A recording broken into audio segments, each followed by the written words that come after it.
Hi everyone, welcome to the weekly wrap. After an extended weekend, our markets opened on Tuesday with a good bump up on the back of favorable cues from the global bourses. The initial lead extended as we witnessed a good broad-based participation to clock more than a couple of percent gains.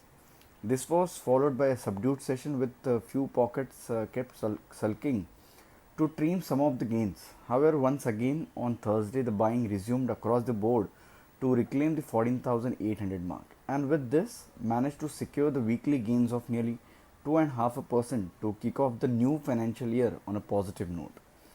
Despite being a truncated week, it was not at all short of actions as we saw good traction in some of the individual pockets, especially on the last session. The index is currently undergoing a time correction and hence it remained in a small trading band throughout this week. As far as levels are concerned, 14,900 followed by 15,050 remains to be a sturdy wall, but the way it's placed now due to Thursday's late surge, the possibility of testing and even going beyond this cannot be ruled out. The hourly chart exhibits a configuration of a bullish cup and handle pattern, and any sustainable move beyond 14,900 would strengthen this structure to attract some buying interest in the heavyweight constituents as well. On the flip side, 14,800, 14,670 are to be seen as immediate supports. The mentioned bullish structure will get negated if Nifty slides below 14,600, and hence one should keep a close tab on how the overall move pans out in the first half of the forthcoming week. In the week gone by, the financial stocks did not participated much in Tuesday's up move, but they proved their significance on the last day as it single-handedly propelled the Nifty beyond 14,800 toward the fag end of the weekly expiry session.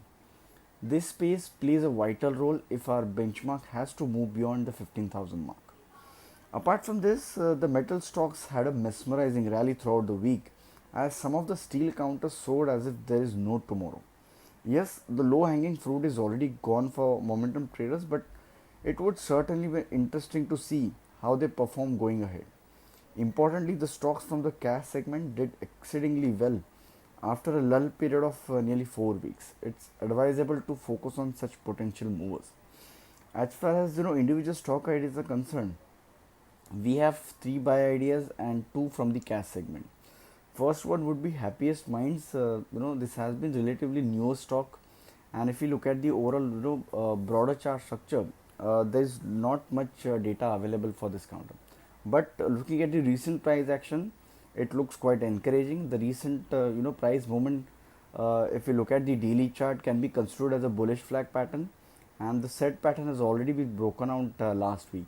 And looking at the volume participation, this stock is gearing up for a strong move in coming days. 655 is the immediate target to watch out for. Any dip around 580 would be a good buying opportunity. One can keep a stop loss around 542. Other buy would be on Prakash Industries. This has been a steady mover, but in last couple of days it has now picked up a strong momentum. The price and volume activity indicates a strong rally to unfold from here on.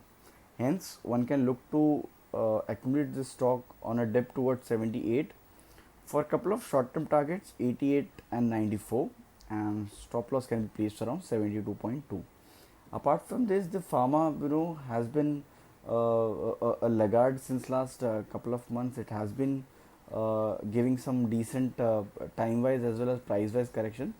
So Sun Pharma is the one stock that looks encouraging. It has already given a correction in a downward sloping channel, and the way it's positioned on the daily chart, the stock is poised for some kind of breakout from this channel.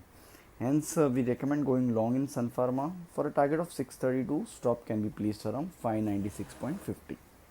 Thank you.